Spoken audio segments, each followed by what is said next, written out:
What up? We just got all of the products for the Espar D2 heater. So today we went and got a bunch of groceries and made sure that we could last until Friday. It's Monday. It's pretty late, but I'm just gonna take off the passenger seat. So we're doing a swivel seat on the driver's side, a swivel seat on the passenger side, and then the Espar heater underneath the passenger seat.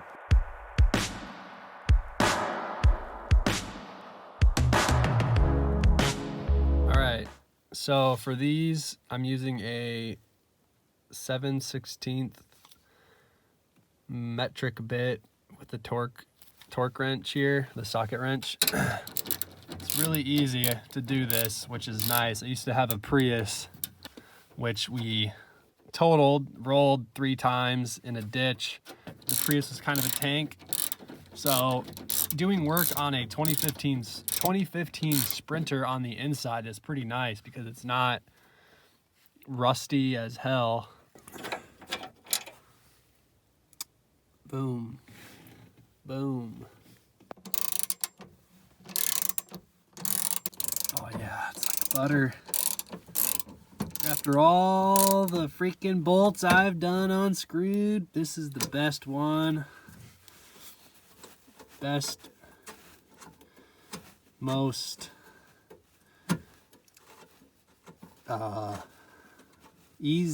most easy bolt I've ever unscrewed. The best lighting conditions in the darkness of the night. I'm a gosh darn Mercedes-Benz professional. That was the easiest thing I've ever done in this van, so I'm not as worried to do the driver's seat. The driver's seat's a little bit more complex, though. We gotta like bump the emergency brake down a little bit.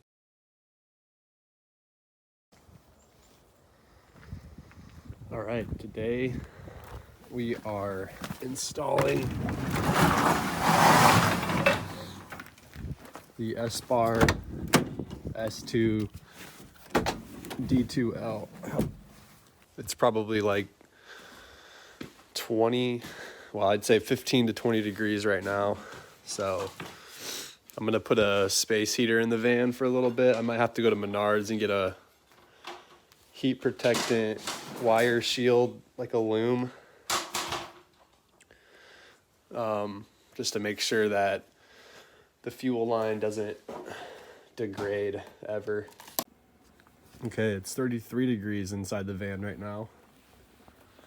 I'm just gonna let this space heater sit in here and oscillate.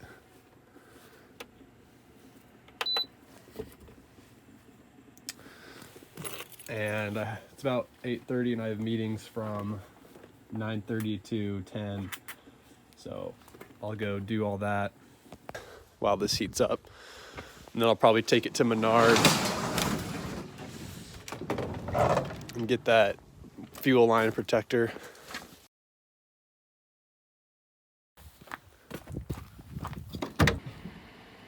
All right, I have some of the parts for the heater, vacuum to clean, another heater running back there off of electricity, and a speaker, yeah. But right now, I'm just gonna clean out the inside of this under the seat, move this wire, and then I'll make sure that what I cut through is not going to hurt anything underneath, and then make sure that the gasket is in the right spot, and I'll cut all the holes, trace it, cut it, clean and prime and everything like that, like every other job we do.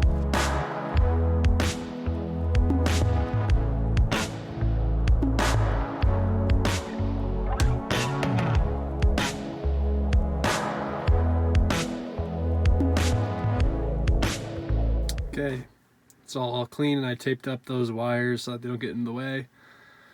I'm going to go check the bottom to make sure that I can put the mounting plate right around this area here. At the passenger side, if you look closely, this is that indent that I was pointing at. So hoping the holes go right here. We have all the way up until here, but I'll try to put it here, right in the middle. So I got this kit, and I've been watching a bunch of YouTube videos on how to do this since all the instructions are in German or some shit. I got this mounting bracket, and if you look in here, okay, so I have the hose. I'm gonna have to end up cutting this.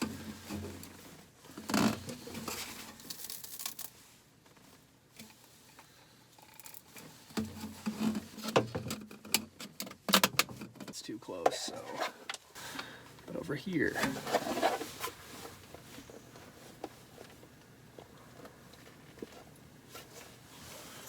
Something like this.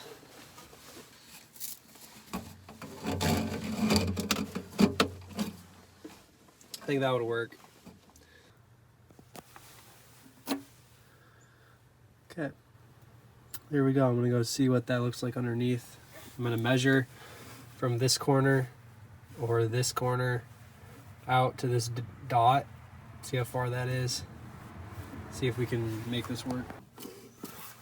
Say that would be the safe bet.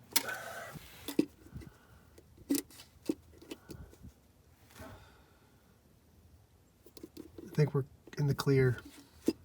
All right, so I have these 2 bits, and then I also have a smaller one on the drill right now. I'm using an impact drill, and I'm just going to punch the holes through for like a pilot hole because I'm afraid to screw this one up. And then I kind of made a line here, more or less measured out where this bar is. You can kind of hear it, the difference.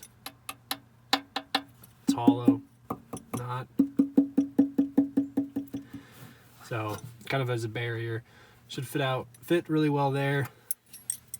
So this is for these holes. This will do fine for the fuel line hole. And then I have a hole saw for these other 2 pieces. 1 1/8 is the size.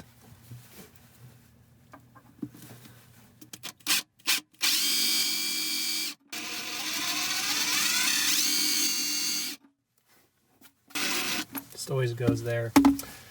God, I suck.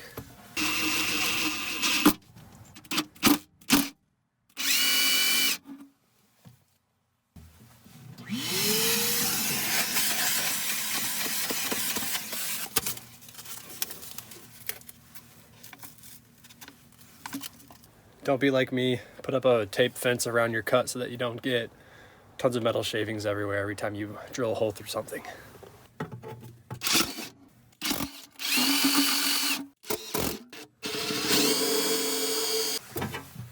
Holy.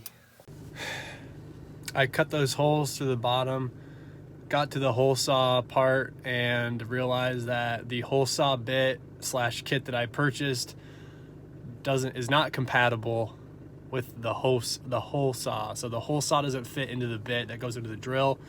So I need to run to the hardware store with holes in the floor to go get something that will work if they have something.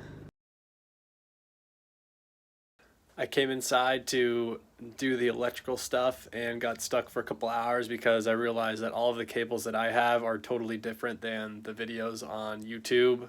I'm watching a couple different channels that have done this, but I was able to piece it together for the most part. This is the connector to the Espar heater, and then all of these other things shoot off of that, and some of them are optional, some of them are not. This is not optional because it goes to the fuel pump that I installed. I was able to determine that because it looks like the ones that other people have gotten. Not this part necessarily, but this piece.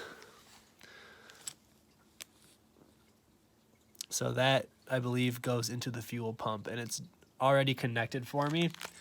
However, this was not connected. So I had to rip off some of the housing of this wire and then attach these end pieces.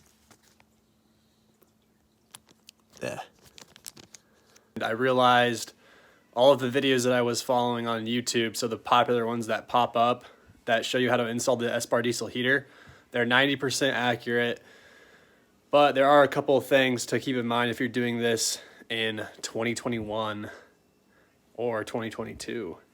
The wiring harness is totally different. So there's one video out there that does explain this, and I think it's a van conversion company. I don't know. Freedom Van Go is the channel. Thank God they exist, because that was sketchy. The other thing is that the exhaust pipe is different. It ships differently now. So in 2021, you get one semi-long piece of exhaust pipe that you have to cut in half or cut 3/4 off, whatever, to attach the end on the muffler. And I was such an asshole because I was dissing them hardcore for not providing all of the parts, which I still am confident that I'm missing some things. But I found this piece of paper in the instructions, and it's boomer of me for doing this to them.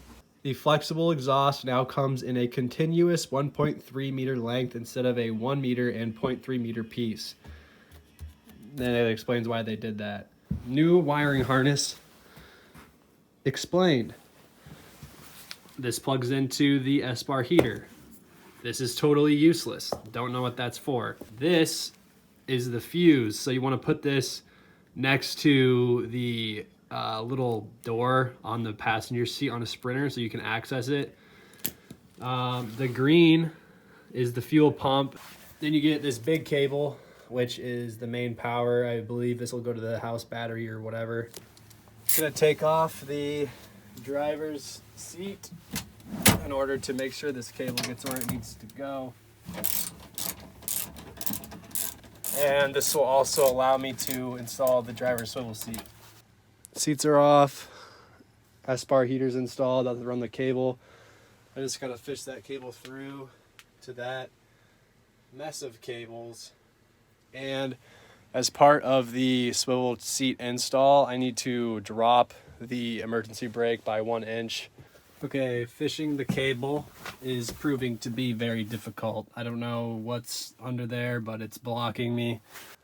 Attempt number 75, not going through the clamshell. Let's go under it. I get to here. Oh. Oh.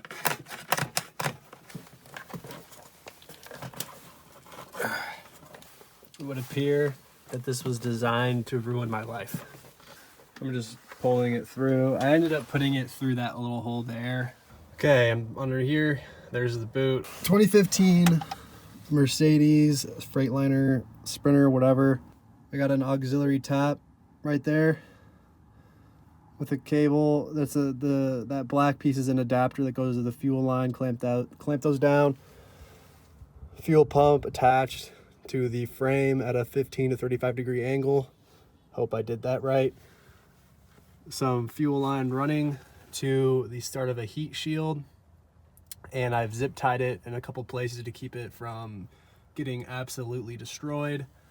That goes all the way over to just above where those pipes are coming from. Let's see if we can find our cable.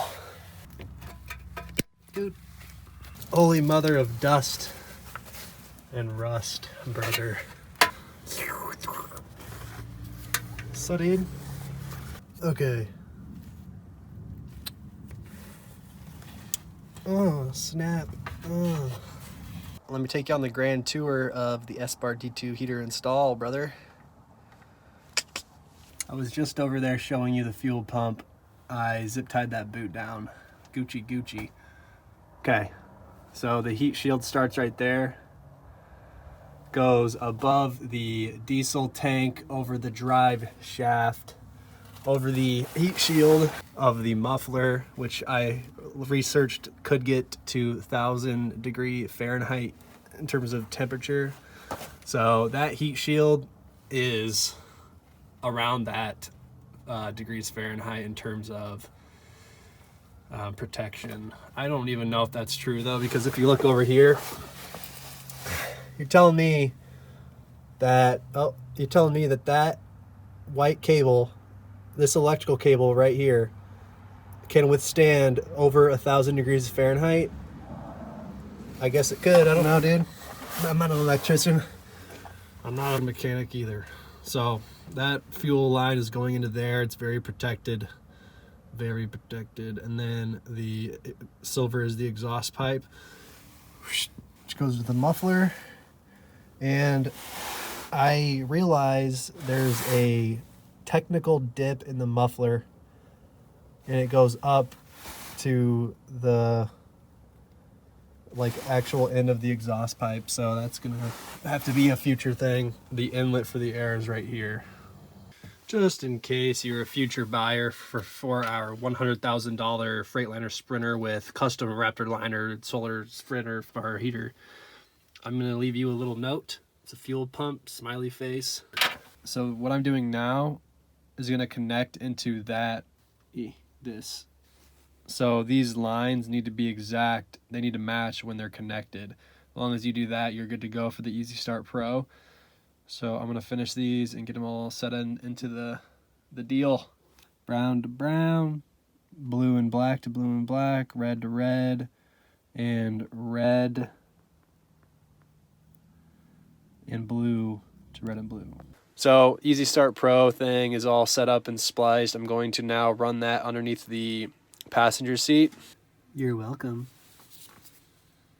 This is the actual cable from the main power supply to the Espar heater. This needs to go to the cable that I just spliced together right here. Hello. These need to connect, and they have to connect perfectly. So if these cables are incorrect going in, let's take a look. Top right. Shit. No, we're good. They should be opposite. Because when they go like this, yeah, damn. Oh. So red, blue and black, brown, and then we have red and blue going to the bottom. So that does connect. I think I got lucky on that because I wired that without looking at this. I wired it based on the other one here, which this is the other end of the cable. So I think it makes sense that it was right, but it still was a little sketchy since they're totally different. This little piece here is what's going to connect to the Easy Start Pro controller. I think this is just an extra thing. I don't know if we're going to use that. Let me go check. So we have this. This is the Easy Start Pro controller. It goes to these two pieces. We're not using the pastel looking one. We're using the bright one. So once I run this cable somewhere like this, yeah, that'll just connect like that.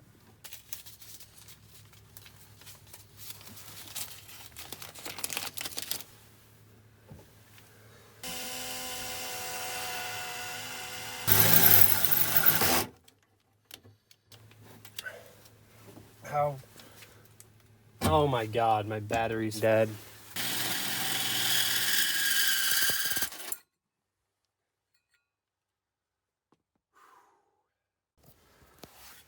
Dang, son. Okay. If you see, it's all fully installed. The electrical I just lined to the right for now. We'll eventually line that throughout the van or run electrical to it. Who knows? Figure that out when all the parts come.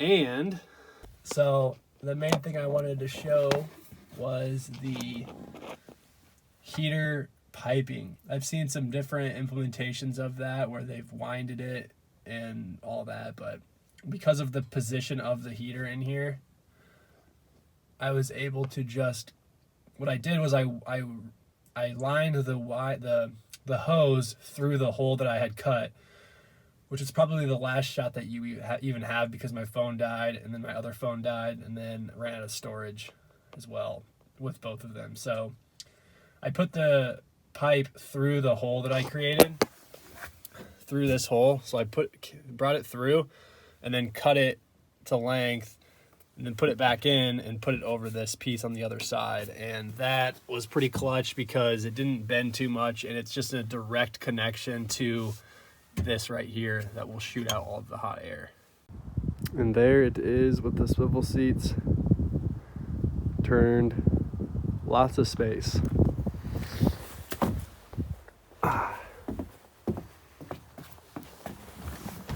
My head. Too tall.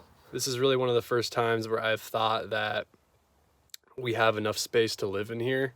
The original plan was just to camp in it, but then it's escalated quickly. I've always wanted to do something like this, either on a sailboat or a van.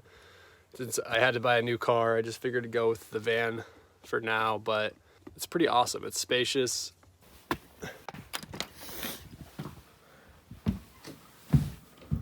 All right. Yep. Welcome to our 2015 Freightliner Sprinter, $100,000 on the market.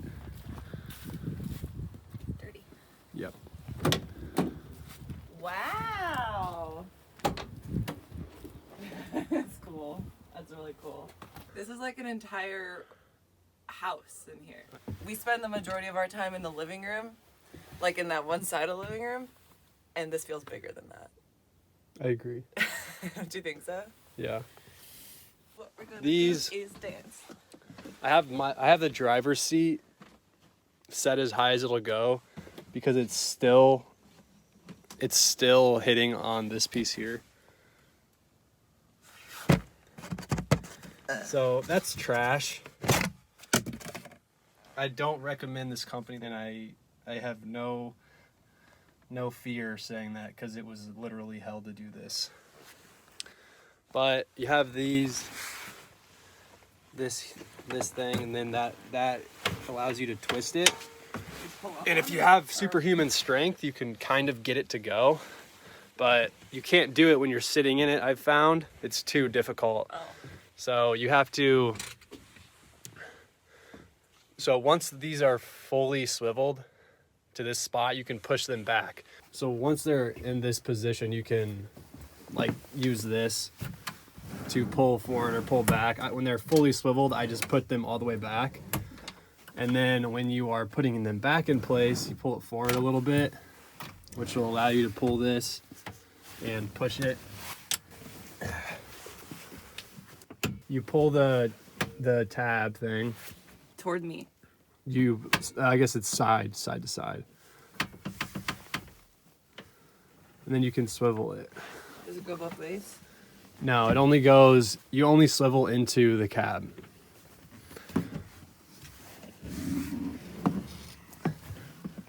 And then it's back and it's fine. Oh, I'm But- wrapping the seatbelt around it right now. Yeah, so you need to, like I said, it's into the cab. And there's, every time it stops, those are the different positions that you can sit in. Okay. You could leave it however you want, but Okay. now it's probably not working because you're too close to the door, so you need to Yeah. pull the tab and pull the seat closer to you. Okay. And you can do that in any position. Comment below if this is as easy as it's supposed to be, because it's not easy at all. The design is simple, which I think is the reason why it's the cheaper swivel. Okay. I get it. It is electrical system build weekend /week/ couple weekends and a week. I don't know. Do you hear that? It's pretty hot. So I'm just looking at the wiring diagram. I have this exterior shore outlet set up already.